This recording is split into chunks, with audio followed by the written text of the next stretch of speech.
शंकर को चढ़ा सकते, चावल का दाना शंकर जी को चढ़ाते क्यों है, पहले तो वो समझ।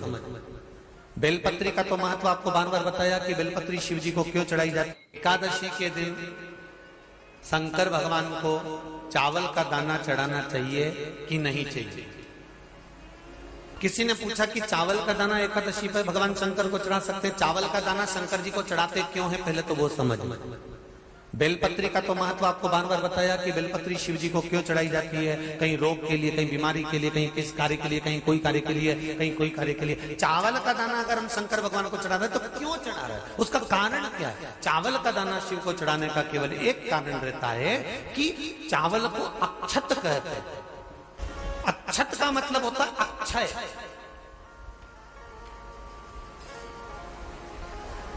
अभी हमारे यहां एक तिथि आने वाली है, अक्षय तृतीया। उसका मतलब क्या होता है, अक्षय, जिसका कभी क्षय ना हो। जब हम भगवान शंकर को चावल का दाना चढ़ाते हैं, जैसे बहुत ध्यान दीजिएगा महाराज, बहुत समझने वाली बात है, बहुत ध्यान से। चावल का दाना हमारे मस्तक पर तिलक करने के बाद पंडित जी क्यों लगाते हैं कि भगवान जैसा समय आज चल रहा है, आप पूजन कर रहे हो, पाठ कर रहे हो, दान कर रहे हो, पुण्य कर रहे हो, सत्कर्म कर रहे हो, भजन कर रहे हो, मेरा देव अधिदेव महादेव, मेरा नारायण, मेरा सत्यनारायण भगवान, मेरा राम जी, मेरा विष्णु जी, मेरा भागवत मैया, मेरी रामायण मैया। ब्राह्मण मस्तक पर तिलक लगाने के बाद चावल इसलिए लगाता है कि जैसा समय आज चल रहा है, भगवान तुमको ऐसा ही समय बनाकर रखे और तुम ऐसे ही चार चांद लगाते रहो, दान पुण्य संकीर्तन करते रहो, इसलिए मस्तक पर चावल का दाना लगाया जाए।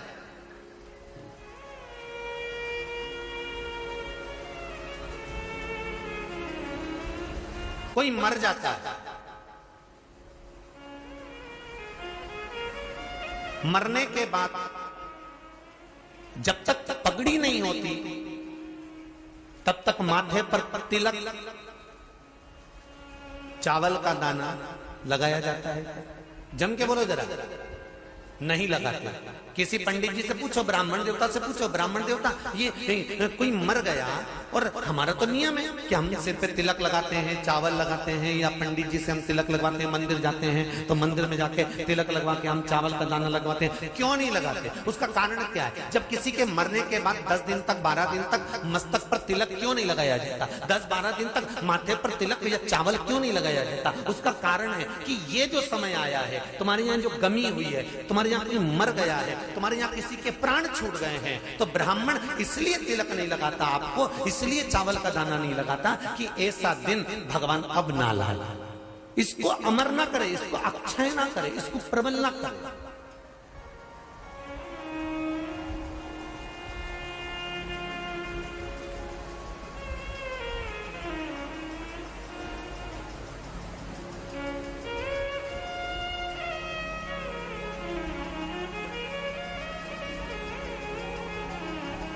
और जब चावल का दाना, तो यहां शिव महापुराण की कथा करी, चावल का दाना हम शिव जी को क्यों चढ़ाते हैं, भगवान को क्यों समर्पित करते हैं, भगवान की पूजन में अक्षत क्यों समर्पित करते हैं, चावल क्यों समर्पित करते हैं, उसका कारण क्या है। तो कहा, आज मैंने जब चावल का दाना आपको समर्पित करा है, जिस भाव से, जिस विश्वास से, जिस श्रद्धा से, जिस मन से मैं आपको रिझा रही हूं, हे भोलेनाथ मेरी ये मनोकामना पूर्ण कर, इसको अक्षय कर देना, इसको अमर कर देना, बस इतनी कृपा आप कर।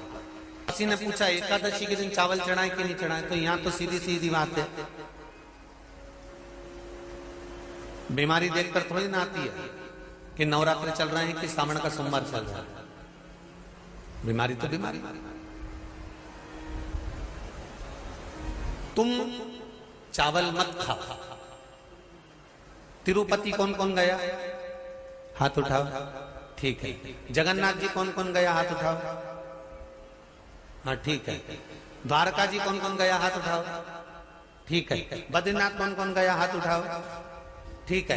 एकादशी के दिन कभी तुम बद्रीनाथ चले जाओ, एकादशी के दिन तुम द्वारका चले जाओ, एकादशी के दिन तुम तिरुपति चले जाओ, एकादशी के दिन तुम जगन्नाथ चले जाओ, एकादशी के दिन तुम्हारी मर्जी पड़े भगवान के किसी धाम में चले जाओ और भगवान को भोग लगाओ और उनकी थाली को झांक कर देखना, उसमें चावल जरूर मिलेगा, उसमें ऐसा नहीं है कि चावल नहीं मिलेगा। बद्री नारायण में भगवान को चावल का भोग लगा हुआ मिलेगा, द्वारका में चावल का भोग लगा हुआ मिलेगा, आपको जगन्नाथ में चावल का भोग लगा हुआ मिलेगा, तिरुपति में मिलेगा, द्वारकाधीश में मिलेगा, नाथद्वारा में मिलेगा, सांवरिया सेठ में मिलेगा, काकरोली जी में मिलेगा। आप जहां जाओगे वहां पर एकादशी के दिन भगवान को चावल आएगा, क्योंकि भगवान के लिए परहेज नहीं है।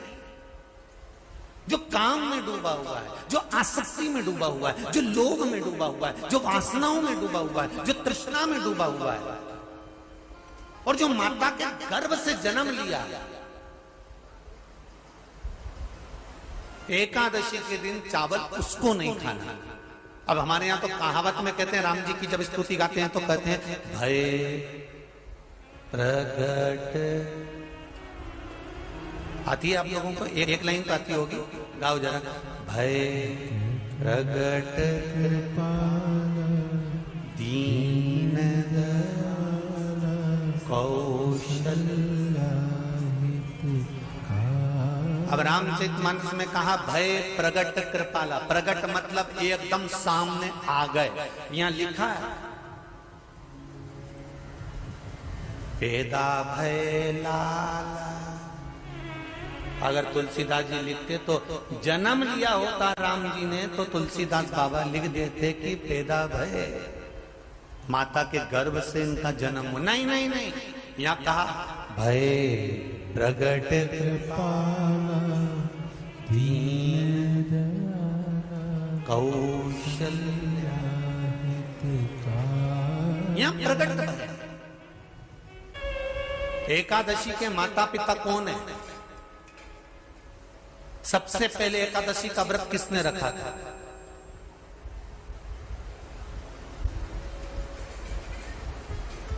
एकादशी का जन्म स्थान कहां है? दुनिया के लोग बहुत प्रश्न करते हैं, राम जी अयोध्या में हुए थे, भगवान कृष्ण मथुरा में हुए थे, तो एकादशी कहां हुई थी? तो उसको बताना तो पड़ेगा कहां हुई थी।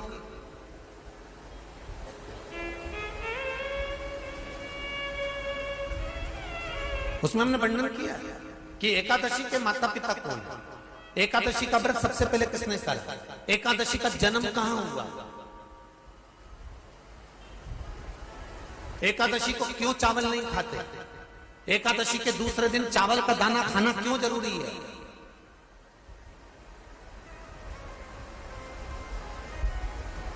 कौन सा तीर्थ है जहां एकादशी को उल्टा लटका दिया। एक एक चीज का वर्णन स्कंद पुराण सब चीजों का वर्णन कर देता है। प्रत्येक तो यहां जो वर्णन आया कि आप मनुष्य जो माता पिता के गर्भ से, माता के गर्भ से जन्म लिया हो, संसार में जिसका जन्म हुआ हो और मृत्यु लोक में गर्भ की कैद में रहने के बाद जन्मा हो, उसको एकादशी के दिन चावल नहीं खाना चाहिए। महाराज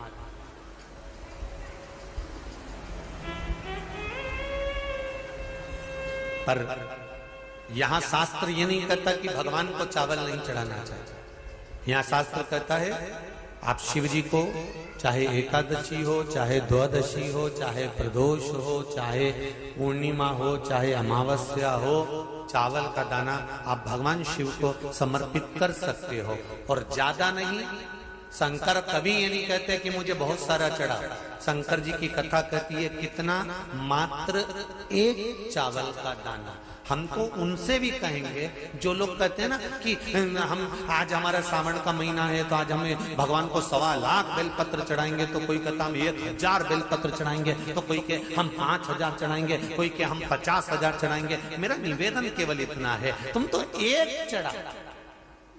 और ये भी जरूरी नहीं है, एक बेलपत्र भी कब चढ़ाई जाती है शंकर भगवान को, जब तुमने किसी एक बेलपत्र का पेड़ लगाया होगा और वो पेड़ बड़ा हो गया होगा, तब तुम हकदार बनते हो कि किसी के पेड़ की बेलपत्र तोड़कर शिव को चढ़ाई जाए। दशमी, एकादशी और द्वादशी। एकादशी का व्रत, दशमी की रात्रि को जो आप भोजन करें वो सात्विक करें।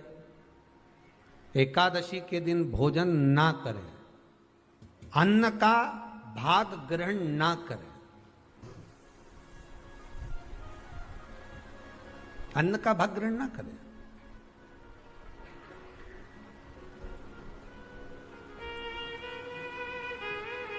कितना सुंदर कहा है महाराज जी। यदि आपके यहां पर गौ माता है, आपके घर में अगर गौ माता विराज रही है, आपके घर में अगर गौ माता है, गाय की अगर आप सेवा कर रहे हैं, अच्छा कितना सुंदर लिखा है धेनु मानस में, गीता प्रेस गोरखपुर की गौ अंक को निकालकर पढ़िए कल्याण का, उसमें लिखा है ब्रह्म मुहूर्त में सुबह के समय पर गाय की पूंछ को पकड़कर या गाय की रस्सी को पकड़कर जो 2 कदम भी चल लेता है, उसके लिए भगवान विष्णु बैकुंठ का मार्ग और कुबेर का मार्ग प्रशस्त कर कर खोल देता। जरा पढ़िए धेनु मानस को पढ़िए, गौ अंक पढ़िए, गीता प्रेस गोरखपुर का कल्याण का अंक निकाल कर पढ़िए कि गाय का मात्र रस्सी पकड़कर 2 कदम चलने वाले के लिए मार्ग प्रशस्त हो जाता। एकादशी के दिन अगर आपका व्रत है तो आप भूलवश भी डब्बे में रखी हुई रोटी गाय को ना देते हुए कुछ थोड़ा सा फल, फलहार, कोई केला, कोई सेब, जो आप खाते हो, अंगूर, पपीता, जो आप ग्रहण कर रहे हो, उसका थोड़ा सा भाग आप गाय को प्रदान करो। आप गाय को दीजिए।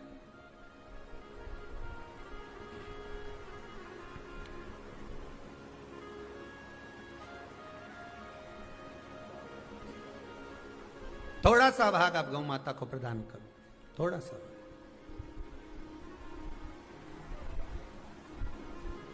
सारे व्रतों में केवल एक व्रत ऐसा होता है एकादशी का, जिसका उद्यापन पहली एकादशी पर भी कर सकते हो। सारे उद्यापन में केवल एक उद्यापन ऐसा होता है, सारे व्रतों में एक व्रत का उद्यापन ऐसा होता है, वो है एकादशी का।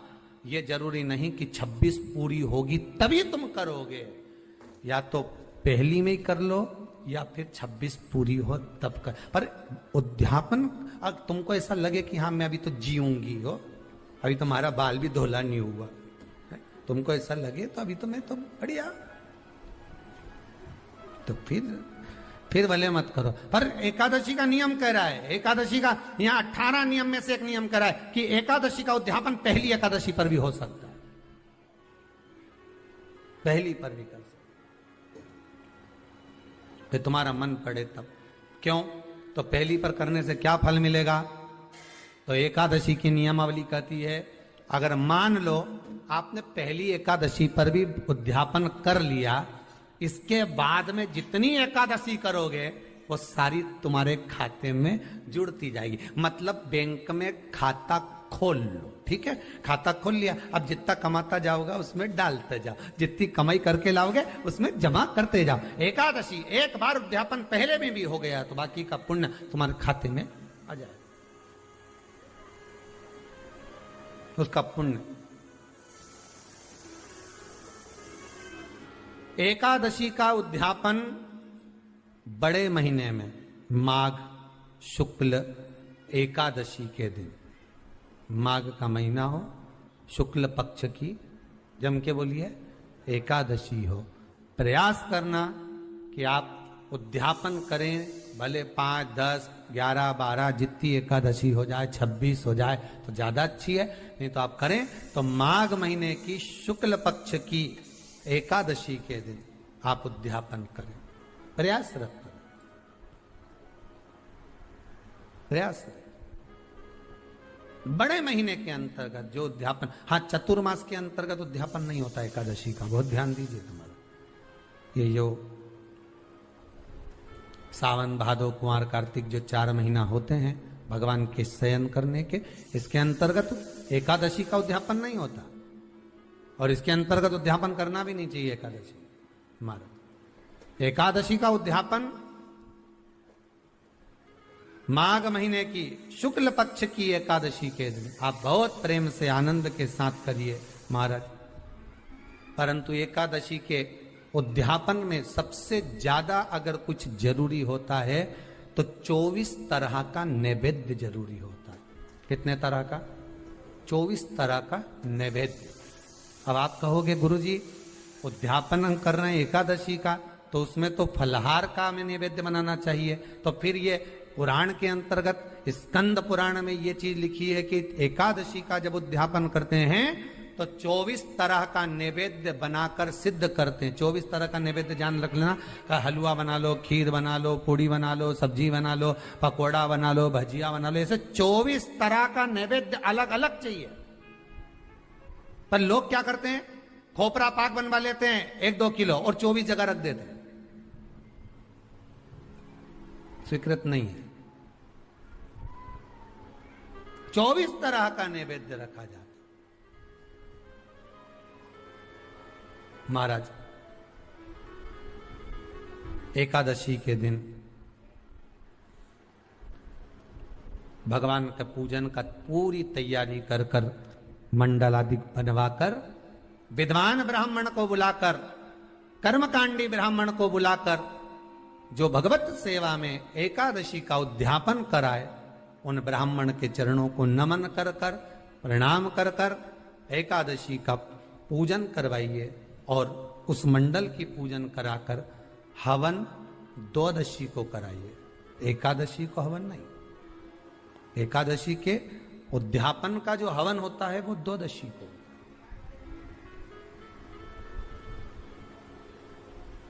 एकादशी का उद्यापन द्वादशी का बड़े प्रेम से आप खूब आनंद से हवन पूजन कराओ। पूजन कराने के बाद, हवन कराने के बाद 26 जोड़े ब्राह्मण ब्राह्मणी के बुलाकर भोजन कराकर उनको भाव से जो आप समर्पित कर सकते हो, जितनी आपकी सामर्थ्यता हो, उस सामर्थ्यता के अनुसार आप दान धर्म पुण्य करो, आप उन्हें प्रदान करो। और बन सके तो एकादशी की रात्रि को भी जागरण करें और द्वादशी के दिन जिस दिन हवन करें उसकी भी रात्रि को कुछ जागरण करें। जागरण का मतलब पहले भी कथा में कहा, प्रदोष की कथा में वर्णन किया था। हम ये नहीं कहते कि तुम पूरी रात जगो, हमारा तो निवेदन है 15 मिनट का करो, आधे घंटे का करो, 20 मिनट का करो, पर रात्रि के समय थोड़ी देर अगर एकादशी का उद्यापन कर रहे हो तो जागरण थोड़ी सी देर अवश्य करें।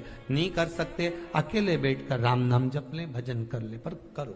ये नारी के मुख से अगर एक बार निकल जाए कि मेरी जिंदगी तुमसे विवाह कर कर बेकार हो गई, उस समय नारी का साथित्व समाप्त हो जाता है।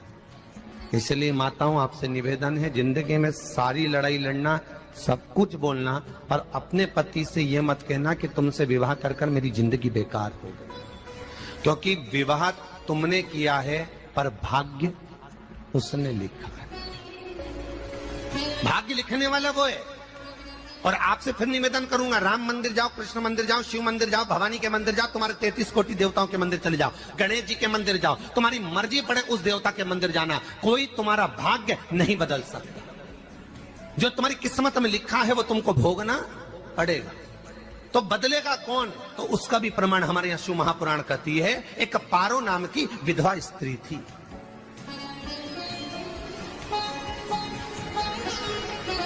क्या नाम है उसका? नाम पारो। विधवा है, पति नहीं है, एक बेटा है। और विधवा स्त्री जो थी वो गर्भ से थी, उसका संतान नहीं हुई थी, पति मर गया था, वो गर्भावस्था में बेटा रह गया और पति चले गए।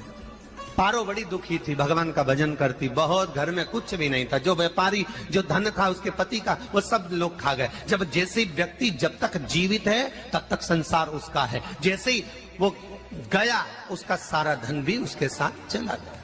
व्यापार धन रो। पारो आंखों से अश्रु बहता है, नैनों से जल बहता है, नैनों से बिंदु बहता है। और पारो की आंखों से जब आंसू बह रहा है, अश्रु निकल रहा है, जल बह रहा है। बेटे को जन्म दिया, उसने सोचा अपनी जिंदगी तो बेकार हो गई, पर बेटा जन्म लिया तो इसका नाम अच्छा रख दूं तो हो सकता है भाग्य आगे अच्छा हो।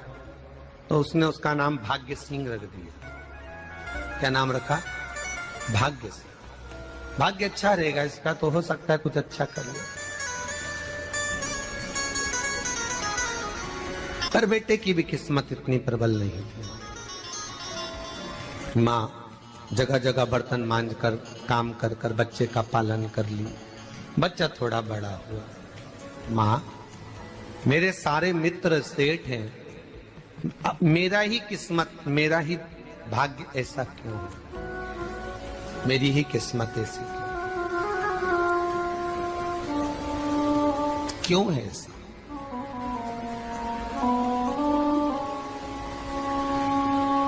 मां मेरी किस्मत में इतना दुख क्यों लिखा है? मां भोजन तक हमको समय पर नहीं मिलता, हमारा भाग्य ऐसा क्यों है? मां हमारी किस्मत ऐसी क्यों है? मां कहती है बेटा जो ललाट पर लिखा उसे कौन टाल सका। मां बच्चों को समझाती है, मां बच्चों को कहती है, धीरे धीरे समय निकलता है। मां एक बार बता मां, तू कहती है कि सब भगवान ने लिखा है भाग्य में, तो भगवान का मिलेगा मुझे बता दे। मां बोलती है ऐसी कोई जगह नहीं जहां भगवान नहीं, वन में मिलेगा। हाँ मिलेगा। मां का कहना मानकर भाग्य सिंह वन में चले गया और घने जंगल में भाग्य जब गया भाग्य सिंह, और घने जंगल में जब पहुंच गया, ढूंढते ढूंढते ढूंढते ढूंढते ढूंढते तो भी भगवान, तो भगवान की छाया तक नहीं मिली। भगवान की छाया तक, आंखों में जल भर गया, बेहोश होकर गिर गया। शाम का समय था, विष्णु और लक्ष्मी निकल कर जा रहे थे। लक्ष्मी और विष्णु जाते जाते उसको देखकर रूप बदल के उसके पास गए। बेटा आपका नाम क्या है? तुम्हारा नाम भाग्य सिंह है। कहां जा रहे हो? भगवान से मिलना है हमको। क्या काम है तुम्हें भगवान से? भगवान से पूछना है कि मेरी किस्मत ऐसी क्यों बनाई, मेरी किस्मत में गरीबी क्यों लिखी, मेरे भाग्य में इतना दुख क्यों लिखा। मुझे भगवान से पूछना है कि मेरी किस्मत ऐसी क्यों बनाई, मेरी किस्मत में इतना दुख क्यों लिखा। इतनी तो भगवान बोले ये तो देखो भाग्य भाग्य की बात है, सबके भाग्य में अलग अलग होता है। नहीं नहीं मुझे भगवान से पूछना। तो हुआ क्या? मैं बहुत गरीब हूं, मैं बहुत दुखी हूं, भगवान से प्रार्थना है कि मुझे कुछ मेरी जिंदगी का अच्छा कार्य कर दीजिए। लक्ष्मी जी को दया आ गई, नारायण से बोले प्रभु इसको कुछ दे दो, थोड़ा सा इसके ऊपर कृपा कर दो। नारायण बोले इसके भाग्य में नहीं है लक्ष्मी, इसके भाग्य में नहीं है लक्ष्मी। लक्ष्मी मैं दे भी दूंगा तो इसकी किस्मत में नहीं है। लक्ष्मी कहती है आपका काम देने का है, आप तो दो। भगवान ने कहा लक्ष्मी नहीं है भाग्य में, तुम तो दे दो। लक्ष्मी जी के कहने पर नारायण ने उसको एक हीरे का हार दे दिया। ले ये ले हीरे का हार। वो प्रसन्न हो गया, हीरे का हार मिल गया। और हार लेकर वो चला, और चलते चलते उसने सोचा मेरी मम्मी को दूंगा, मेरी माता को दूंगा, माँ बड़ी प्रसन्न हो जाएगी। हीरे का हार लेकर जा रहा था। हार ले जाते उसको रास्ते में इतने में उसको तुरंत उसी समय पर कहीं सोचाधिक कर्म के लिए जाना पड़ा। उसने सोचा इस हार को इस पत्थर पर रख देता हूं, अभी आऊंगा वापिस इस हार को उठाकर घर लेकर चले जाऊंगा। और सोचाधिक कर्म के लिए वो चल दिया। गया, हाथ धोकर आया, इतने में चील उड़ती उड़ती आई, उसका हार लेकर चली गई। आके रोने लगा। माँ को जाकर कहा माँ किस्मत तो देख, इतना जोरदार हार मिला था हीरे का, पर भाग्य में नहीं था, नहीं मिला। इतने में वो रोता रोता तुरंत फिर भगवान के पास गया, रोता विलकता फिर पहुंच गया वन के अंदर। फिर भगवान मिले। भगवान ने पूछा अब क्या हुआ? प्रभु मेरा हार तो वो हीरे का, मेरा हीरे का हार ले गई चील।